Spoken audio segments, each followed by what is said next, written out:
আসসালামু আলাইকুম। আমি এখন আছি হোসেনপুরের নান্দানিয়া গ্রামের। এই জায়গাটাতে ঠিক এক্স্যাক্টলি এই লোকেশনে আমি একটা দারুণ একটা জিনিস দেখছি এবং ভাবলাম যে এই জিনিসটা আপনাদেরকেও দেখানো উচিত। এখানে দাঁড়ান। সো ফাইনালি আমি আপনাদেরকে দেখাচ্ছি এখানে কি হচ্ছে। এক্স্যাক্টলি এখানে একজন ভাই, একজন উদ্যোক্তা, সে নিজ উদ্যোগে নিজে ক্রিয়েটিভিটির মাধ্যমে এখানে ইট তৈরি করতেছে। বাস ইমেজিন করেন যেখানে ইট তৈরি করতে গেলে কত বড় ধরনের সরঞ্জাম, কত বড় ধরনের অ্যারেঞ্জমেন্ট দরকার।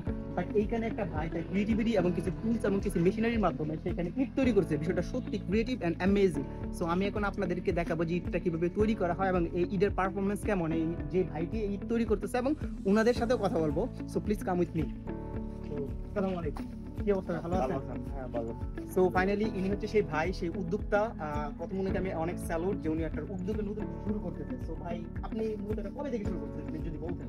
এটা আমি অল্প কিছুদিন ধরে, এই মাত্র 1.5 মাস বা 2.5 মাস হচ্ছে, ঠিক আছে। আর এটা আমার কাছে ভালো লাগছে যে আমাদের বাংলাদেশে তো সবাই ইট দিয়া ইট করে, মানে মাটি দেওয়া তৈরি হয়। বিশেষ করে উন্নত রাষ্ট্রের মাইন কিন্তু এটার ভাড়া নাই, যার ফলে তারা ইট দিয়ে কিন্তু বিশেষ করে বিল্ডিং বা বড় ধরনের স্থাপনাগুলো তৈরি করে না। তো ভাই যেটা বলতে চাইছে আমি আপনাদেরকে এক্সপ্লোর করতেছি, সেটা হচ্ছে উনি বলতেছে যে আমরা যে সচরাচর যে ইটগুলো দেখি সেগুলো মাটি দিয়ে তৈরি করে, ঠিক না? হ্যাঁ। বাট বাইরে ইটগুলো টোটালি সিমেন্ট এবং কংক্রিটের সংমিশ্রণে ইটগুলো তৈরি করতেছে অনেক প্রেসারের মাধ্যমে। সো ভাই ডিরেক্টলি বলতে চাইতেছে যে উনাদের ইটটা আমাদের ওই মাটির ইট চাইতে অনেক স্ট্রং এবং অনেক দীর্ঘদিন লাস্টিং করবে, তাই তো? হ্যাঁ, তো তাছাড়াও এখানে আপনারা অনেক ধরনের কালারফুল ইট পেয়ে যাবেন। আপনার কালার অনুযায়ী আপনি ইট এখান থেকে পিক করতে পারেন। তো অবশ্যই ওই ইটের চাইতে ইটটা অনেক বেশি স্ট্রং হবে, তাই তো? হ্যাঁ, অবশ্যই। আপনারা যদি একটু এদিকে আসেন, দেখেন এই ইটগুলো বানানো হয়ে গেছে। সো এইগুলো শুকাইতে কতদিন সময় লাগবে? ওইগুলা মানে ন্যূনতম 7 দিন বা 15 দিন, তো অন্তত 15 দিন পানি খাওয়াইলে মানে এটা হার্ড হয়, সব স্ট্রং হয়। হ্যাঁ, তাহলে ওটা 15 দিন ম্যাক্সিমাম। So, তো এখন 12 দিন পরে ব্যবহারের যোগ্য। ওকে, সো আপনারা বুঝতে পারতেছেন যে এটার প্রসেসিং এবং এটার সিস্টেম। বাট এখন আমি আপনাদেরকে দেখাবো যে ইটটা বানানোর প্রসেস। সো ভাই যদি আমাদের ইটটা কিভাবে বানান সেটা একটু দেখাবেন প্লিজ। যে মানে এটা হচ্ছে আপনার, ওটা হচ্ছে মেশিন, ঠিক আছে। ওটা মেশিন, ওটা হচ্ছে যে হাইড্রোলিক, ওটা ইটটারে এরকম প্রেসার দিয়া বসাইলে।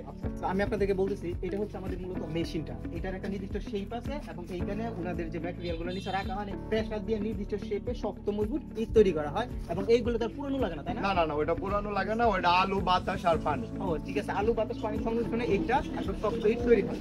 তো আসলে জিনিসটা দেখে অনেক ভালো লাগছে। So, আমাদের দেশে অনেক বেকার যুবক আছেন আপনারা। সো আপনারা, আমি চাই আমার মতো ভাইয়ের মতো যারা আপনারা একটু ক্রিয়েটিভ আছেন, চিন্তা ভাবনা করেন, আপনারা রিস্ক নিতে পারেন, এই ভাইয়ের মতো নতুন উদ্যোগ শুরু করতে পারেন।